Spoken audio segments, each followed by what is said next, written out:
Well, Mike and Angela have gotten me out of the studio this time. We have come to Reflection Writing, and we're going to talk all about some car camping. You can see behind us, it is set up like that is a bed. You are seeing that correctly. Mike and Angela, thanks for taking some time to get your car ready for us. Oh, we will always get ready for a road trip.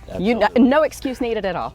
Okay, love this, love this. All right, so tell us a little bit, how did you guys discover car camping? How did you get started? Give me the background. Well, Mike used to drive a giant trailer, one of the camper trailers. When our boys were younger, we would take road trips across the country, and he got tired of driving that. Yeah. No offense to the people with trailers, but it just was not my thing. Yeah. So, yeah. And two people, we can fit in the car. We can take the things with us. It's so much more flexible. Smaller campsite, do it on the fly, less fuel, all those good things. So once we started doing that, there was no going back. I love this. I love this. All right, so tell me some tips and tricks you guys have learned when it comes to car camping, as well as maybe our campsite around the car. What do we need? What shouldn't we bring? All that good stuff. Well, the first thing is finding the right site, and he's an expert at that. Yeah, absolutely. Of course, level. You want it to be level, just like you do if you're tent camping or in a big RV. But it's a little more important with a car because we don't bring blocks to pull the car up on. So you got to find a nice level one. And then bedding.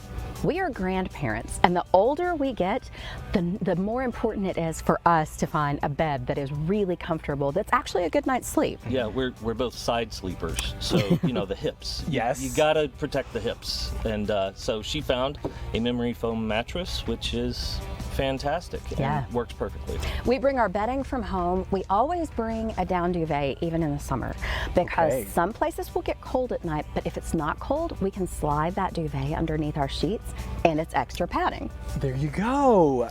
A great tip, a great tip. And I will say, you get to travel with your pillows, which is like I want my pillow with me so badly all the time. Yes, so once you find a site, once you have good bedding, then we have to control for climate and light and noise. So we travel with eye masks and earplugs, and we also have these great screens that go over the windows. So you can roll down the windows, or you could open the sunroof, let fresh air in, but keep the bugs out. Just because you're tall doesn't mean you get out of car camping. We will find a vehicle that will fit you, all right? And we will gear that thing up. Yes. Perfect. Okay, Yes. perfect. Well, I want to maybe try some of this out, see what it all looks like.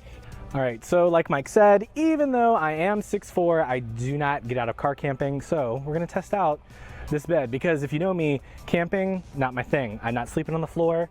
I'll be outside all day, but I need a bed. So, okay, we're getting comfy. Ooh. Okay, I could, yeah, I could do this. Mike and Angela might be onto something. So one of our other tricks is keeping it cool. I can't sleep if I'm hot, so we have found these USB rechargeable fans. They hang right here, keep us cool all night long. We can recharge it in the USB plug in our car while we're driving the next day. Comfortable. So when we break down camp, when we get ready to leave, we fold the mattress up this way, and it takes up the very back of the car, and then we load all of the equipment into the back two seats. Like the cooler.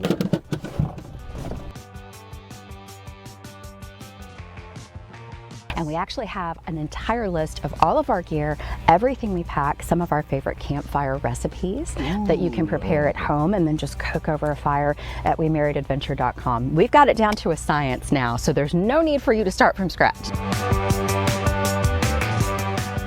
Had a blast with Mike and Angela.